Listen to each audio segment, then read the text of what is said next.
Good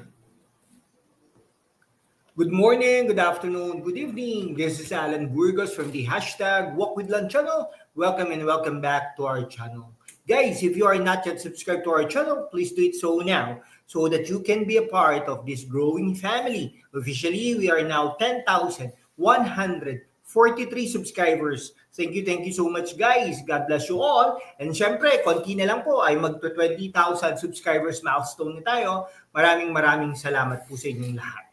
Ang pag-usapan po natin today ay pinabagatan po nating balik free TV na ang ABS-CBN at hinirita ng 25 years na prangkisa. Anong kahulugan nito?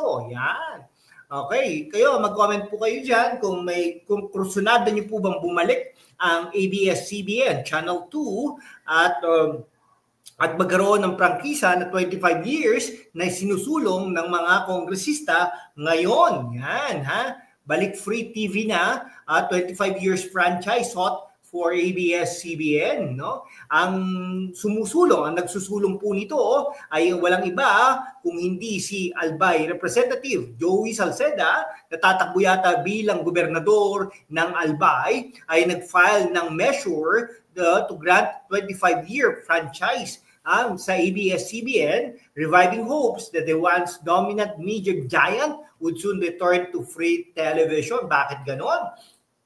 Hindi po natin maintindihan ang sala sa init, sala sa lamig na mga paniniwala ng mga kongresista na ito. Hindi po natin alam kung ang kongresista na ito ay sinuportahan din po ng mawala ang prangkisa ng ABS-CBN.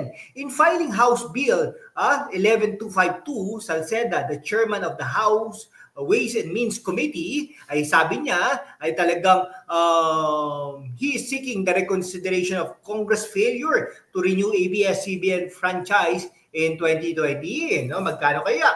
He said both the Securities and Exchange Commission and the Bureau of Internal Revenue certified that ABS-CBN did not violate ownership restrictions or had pending tax liabilities during hearings about the network's franchise application in the House of Representatives. Bakit wala pala? Bakit nyo tinanggalan? Bakit hindi nyo nirenew? Bakit hindi nyo nilaban kahit ayaw pa yan ni dating Pangulong Rodrigo Roa Duterte?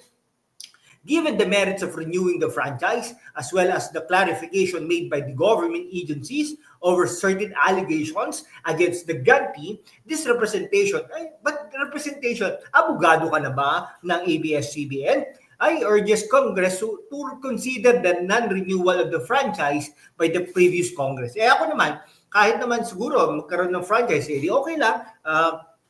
Lamang pa rin ang broadcast industry, ang showbiz, ang mga to make it sure na maglilipatan niya sa ABS-CBN, GMA, etc. No? So the loss of ABS-CBN's franchise during the Duterte administration resulted in job cuts which affected 11,000 workers as well as the closure of the media giant's regional stations. Pero di po ba, parang gumanda din naman dahil umangat din ang GMA at saka marami pong mga media outfits. Yung mga po nila ay nagpuntahan naman sa ibang bansa, sa Canada, sa US, sa China, sa South Korea, etc. No. Now, at saka siyempre dati allegedly, di umano, may mga naririnig tayo na mga tinitira. Ibig sabihin, kunwari umalis ka, tinitira ka ng etc. Alam niyo na yung ibig ko sabihin. You should know how to read between the lines, no? Ito, pagmamayari po to ng Lopez, no? O network has since downsized operations, entering into black time agreements with other media entities and pivoting to the digital space to continue broadcasting. At least, po kasi sila, content po sila. Okay? Parang tayo, content creator, no? Gumagawa ng content. The same thing with sa kanila din. No, marami po silang artista, gumagawa silang content, nag-ano po lang sila ng idea, pero nakakatakot po yung showbiz na yan, no? Dahil nga po marami pong diyan, no, nangyayaring mga himala, no, mga hindi po kanais na pinag-iingat po ang mga kabataan, no, basta-basta pumasok sa showbiz kung hindi buo ang loob mo, no.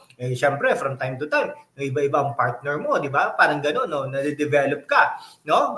Sa drugs din, di ba? Ilang marami na po nasira ng buhay dyan sa showbiz because of drugs, no? And prostitutions also. Kaya nga po pinag-iingat natin ang mga kabataan na huwag pumasok dyan sa showbiz, kumbaga, di ba? O huwag din pumasok sa drugs.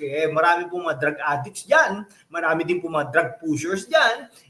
Siyempre, noong panahon po ni Pangulong Rodrigo Roa Duterte, nalinis niya ang droga.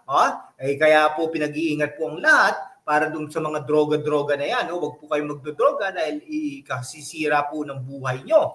Kumbaga, mag-aral po kayo ng computing, IT, computer science, IS, mag-enroll po kayo sa isang eskwelahan na maganda at magtrabaho po kayo. Kung hindi man kayo magtrabaho, kayo, start up, no?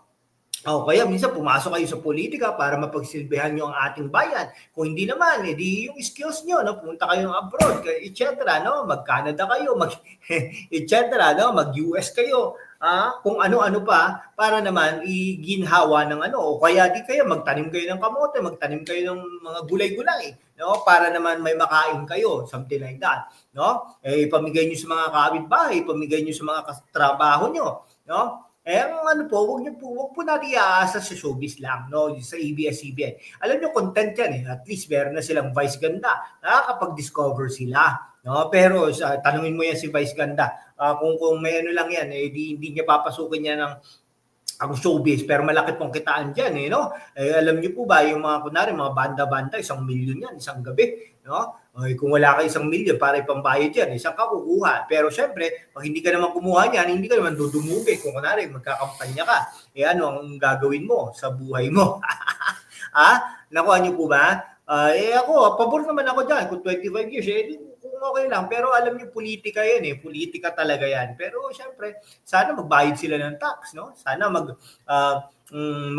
gawin ng ABS-CBN na tama this time around, no? Kung pagbibigyan man sila, no? Tingnan mo, GMA, di ba, na nagkaroon ng issue ng issue na gano'n, no? Yung mga molesta, no? Mahirap po talaga yan. Kaya po, kung ano naman po, wag po kayong mag-adik-adik, no? Yan, ganyan mga bagay, no? Ako, pabor lang ako, okay lang. Kung papayagan ng Congress, why not, no? Pero kung hindi naman, why not din, di ba? Dapat imbestigahan mabuti, no? Nagbayad ba ng tamang buwis? May mga violations ba? Etc. Lalong-lalo ngayon, bumabaliktad na ang panahon. Yung mga dating mga Duterte fanatics, wala na. Di ba? Nakuha niyo po ba? Ang hirap po talaga ng sitwasyon na ganyan. Kaya kung ako sa inyo, ayusin nyo ABS-CBN. Sige, hanggang dito na lang po mga kaibigan ko. Maraming salamat po sa inyong lahat. Mabuhay po kayo.